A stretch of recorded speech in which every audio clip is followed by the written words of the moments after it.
बिस्मिल्लाहिर्रहमानिर्रहीम। अस्सलाम वालेकुम dear students, I am Mohammad Ali from channel friends physics. आज हम चैप्टर नंबर 9 का पहला टॉपिक पढ़ेंगे, wave fronts and Huygens principle. इस टॉपिक की जो अंडरस्टैंडिंग है वो आगे आने वाले सब टॉपिक्स में यूज़ होगी, जैसे यंग डबल स्लिट एक्सपेरिमेंट है, जैसे डायफ्रैक्शन ऑफ लाइट है। तो इसको समझने के लिए थोड़ा सा आपने फोकस्ड रहना। सबसे पहले हम लाइट को स्टडी करते हैं कि what is light. Light is a form of energy that produces the sense of vision. हमारी जो आंखें हैं ये इलेक्ट्रोमैग्नेटिक वेव्स के प्रिंसिपल्स पे काम करती हैं। हमारे आई लेंस से electromagnetic waves of visible light pass करते हैं, जिनकी वेवलेंथ 400 से 700 नैनोमीटर्स तक होती। ऑप्टिक्स वो ब्रांच ऑफ फिजिक्स है जिसमें हम लाइट को प्रॉपर तरीके से स्टडी करते हैं। ऑप्टिक्स को दो मेजर कैटेगरीज में डिवाइड किया जाता है, geometrical optics and physical optics. Geometrical optics जिसमें हम रे डायग्राम्स को स्टडी करते हैं, जैसे हम लॉज ऑफ रिफ्लेक्शन और लॉज ऑफ रिफ्रैक्शन को स्टडी करें, तो that branch of optics is called geometrical optics. और वो ब्रांच ऑफ ऑप्टिक्स जिसमें हम इफेक्ट्स ऑफ लाइट, जो लाइट से क्रिएट होने वाले इफेक्ट्स हैं, उनको स्टडी करें, जैसे इंटरफेरेंस, डिफ्रैक्शन एंड पोलराइजेशन है, तो इस ब्रांच को हम नाम देते हैं फिजिकल ऑप्टिक्स का। फिजिकल ऑप्टिक्स की शॉर्ट हिस्ट्री ये है कि लाइट के बारे में 3 मेजर थ्योरीज हैं जो फेमस थ्योरीज कंसिडर होती हैं। सबसे पहली थ्योरी आइजैक न्यूटन की है, जो पार्टिकल और क्रपस्कुलर नेचर ऑफ लाइट थी। Simply according to Isaac Newton, light act as a stream of particles. Wave nature of light जो प्रेजेंट की थी क्रिश्चियन हाइजन ने, कि light just like sound behave as a wave. अब ये जो दोनों थ्योरीज थी, ये तकरीबन आप यहाँ पे इनके इराज देख रहे होंगे कि तकरीबन बराबर इरा में इन्होंने ये थ्योरीज प्रेजेंट की। उस दौर में कोई भी ऐसा एक्सपेरिमेंट नहीं था जो ये कंफर्म कर सके कि लाइट हैज़ पार्टिकल नेचर और वेव नेचर। इसको कंफर्म किया था थॉमस यंग ने, जो इससे बिल्कुल नेक्स्ट लेक्चर है वो आप सुन सकते हैं कि वो कैसे इंटरफेरेंस पैटर्न क्रिएट हुआ। तो क्रिश्चियन हाइजन ने वेव थ्योरी प्रेजेंट की। इसी तरह जो मैक्सवेल ने इलेक्ट्रोमैग्नेटिक वेव्स यानी लाइट के लिए स्पीड की इक्वेशन डिराइव की, 1/√μ0 ε0, ये मैग्नेटिक और इलेक्ट्रिक कांस्टेंट्स हैं और इनसे स्पीड ऑफ लाइट निकलती है 3 × 10⁸ मीटर्स पर सेकेंड। फाइनली 19th सेंचुरी में dual nature of light confirm हुई कि light has both natures. Light act as a stream of particle as well as it behaves like a wave. और black body radiation का जो topic है ये आप second year में टॉपिक पढ़ेंगे। It confirm the dual nature और particle nature of light. अब फिजिकल ऑप्टिक्स में आप इस चैप्टर में जो डिटेल से चीज़ें पढ़ेंगे, मैं उसको थोड़ा सा समराइज कर दूं कि इंटरफेरेंस के तकरीबन 4 टॉपिक्स हैं, Young double slit experiment, interference of thin films, Newton rings and Michelson interferometer. इसी तरह diffraction due to narrow slit है, डायफ्रैक्शन ग्रेटिंग है, एक्सरे डायफ्रैक्शन है। सिमिलरली पोलराइजेशन बड़ा इंपॉर्टेंट टॉपिक है जिसमें हम उसके 4 कैटेगरीज पढ़ेंगे, selective absorption, reflection, refraction and optical rotation. अब आते हैं कॉन्सेप्ट ऑफ वेव फ्रंट पर। वेव फ्रंट क्या है और इसको समझना कैसे आपने, इसकी डेफिनेशन पहले ध्यान में रखें। A surface on which all the points have same phase of vibration. पानी में आपने कभी भी अगर ठहरे हुए पानी में पत्थर फेंका हो, तो उस पत्थर फेंकने से जो एक रिंग ऑफ वेव क्रिएट होता है, वो जो एक रिंग है, उस रिंग को आप एक वेव फ्रंट कंसीडर कर सकते हैं। अब वो जो रिंग यहाँ पर आप जैसे देख भी सकते हैं कि पानी में ये सर्कुलर पैटर्न्स क्रिएट हो रहे हैं, तो हर सर्कुलर पैटर्न एक वेव फ्रंट है। अब सवाल ये पैदा होता है कि वेव फ्रंट बनता कैसे है। जैसे यहाँ से लेट्स से ये लाइट सोर्स है और लाइट प्रोपेगेट करता है, तो ये वेव फ्रंट्स आगे एक्सटेंड हो रहे हैं। तो कैसे एक्सटेंड हो रहे हैं, स्टेप बाय स्टेप इसको समझना है कि देखिए, हम रोशनी लेते हैं सूरज से। लेट्स इमेजिन कि sun is radiating waves in all directions. अब सबसे पहले हम सूरज की रोशनी को रोकते हैं और रोक के थोड़ा सा करीब ला के देखते हैं, तो हमें नजर आता है कि वेव्स हर डायरेक्शन में एमिट हो रही हैं। मैंने जहाँ पर नहीं भी ड्रॉ किया, जस्ट इमेजिन कि वहाँ पर भी वेव्स एग्जिस्ट करती हैं, क्योंकि सूरज हर डायरेक्शन में लाइट एमिट कर रहा है। अब क्या किया जाए कि ये जो पॉइंट्स हैं वेव्स के, लेट्स से ये क्रस्ट है, ये भी क्रस्ट है, ये भी क्रस्ट है और ये भी क्रस्ट है।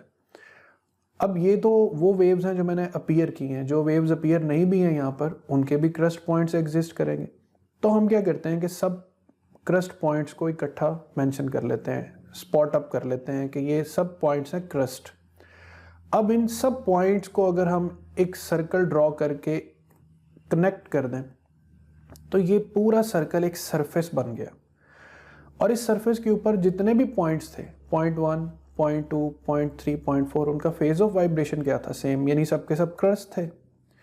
तो सच अ सरफेस, अब ये जो रिंग है ये एक सरफेस है on which all the particles have same phase of vibration are called wave fronts. तो ये पूरा सर्कल एक वेव फ्रंट है। अब आपके ख्याल में अगला वेव फ्रंट क्या होगा? Obviously next crust, crust, crust और क्रस्ट। इन क्रस्ट पॉइंट को भी आपस में कनेक्ट कर दें तो ये हमारे पास नेक्स्ट वेव फ्रंट हो जाएगा। नेक्स्ट वेव फ्रंट्स, तो जितना हम कनेक्ट करते जाएंगे सेम फेज ऑफ वाइब्रेशन वाले पॉइंट्स को, वो हमारे पास एक पूरा वेव फ्रंट बनता जाएगा। अब ये बात याद रखनी है कि हमने कनेक्ट किसको किया था? पॉइंट्स को, और यही पॉइंट आगे जाके हाइजेंस प्रिंसिपल को अंडरस्टैंड करने में मदद देंगे। सूरज को अगर एक point source of light consider कर लिया जाए तो सूरज हर डायरेक्शन में स्फेरिकली वेव फ्रंट्स एमिट करता है। तो सूरज से निकलने वाले जो वेव फ्रंट्स हैं उनकी शेप क्या होगी? स्फेरिकल होगी। अब देखते हैं कि हमें ये जो वेव फ्रंट्स मिलते हैं, जैसे यहाँ पे सूरज से निकलने वाले वेव फ्रंट्स, मैंने यहाँ पे थोड़ा एनिमेट किया ताकि आपको अंडरस्टैंड हो कि ये पॉइंट वेव फ्रंट्स कैसे एमिट हो रहे हैं। अब हमें सूरज से रोशनी कैसे मिलती है? तो सनलाइट ज़मीन तक पहुँचती है तो वेव फ्रंट्स एक्सटेंड करते हैं। जस्ट वॉच द पैटर्न कि wave fronts are coming from sun towards earth. जैसे जैसे डिस्टेंस ग्रेटर होता जाएगा वेव फ्रंट का साइज बड़ा होता जाएगा, और बहुत ह्यूज डिस्टेंस पर जाके अब जो हमें लाइट मिल रही है वो तो हमें वेव फ्रंट का सिर्फ इतना सा पार्ट मिल रहा है, और ये जो पार्ट है इसको गौर से देखा जाए तो it is almost plane. So हम कह सकते हैं कि we are receiving light in the form of plane wave fronts. अब ये वेव फ्रंट्स, इनकी डायरेक्शन ऑफ प्रोपोगेशन को शो करने के लिए हम ड्रॉ करते हैं वेक्टर लाइंस। ये जो मैंने रेड वेक्टर ड्रॉ की इनको रेज ऑफ लाइट कहा जा सकता है। सो 3 कंसेक्टिव प्रोसेस आपके सामने आए कि पॉइंट सोर्स से वेव फ्रंट्स निकले थे तो स्फेरिकल थे, ह्यूज डिस्टेंस पर गए तो प्लेन हुए, और प्लेन वेव फ्रंट्स की डायरेक्शन को शो करने के लिए जो हमने लाइंस ड्रॉ की उनको कहते हैं रेज ऑफ लाइट। ये जो रेज ऑफ लाइट हैं, याद रखें इनकी डायरेक्शन हमेशा वेव फ्रंट के प्लेन के परपेंडिकुलर होती है। ये वेव फ्रंट का प्लेन है और ये लाइन उसको क्रॉस करते हुए जा रही। अब वेव फ्रंट्स को सिंपली फिर डेफिनेशन पर ले आते हैं। A surface on which all the points have same phase of vibration is called a wave front. ये वेव फ्रंट्स हैं और ये रेज ऑफ लाइट हैं जो वेव फ्रंट्स की डायरेक्शन ऑफ प्रोपगेशन को रिप्रेजेंट कर रही।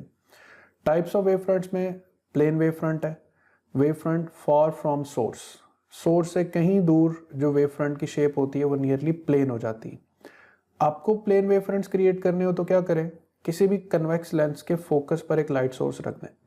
अब उसे जो लाइट कन्वर्ज होगी जब, तो वो पैरेलल रेज क्रिएट करेगी, और जो पैरेलल रेज हैं ये almost plane wave fronts create करती। स्फेरिकल वेव फ्रंट, वो वेव फ्रंट जो नियर द सोर्स है, एक पॉइंट सोर्स से निकलने वाली जो लाइट है वो स्फेरिकल वेव फ्रंट्स की शक्ल में एग्जिस्ट करती है, और वो लाइंस जो वेव फ्रंट्स की डायरेक्शन ऑफ मोशन को रिप्रेजेंट करेंगे उन्हें हम नाम देते हैं रे ऑफ लाइट का।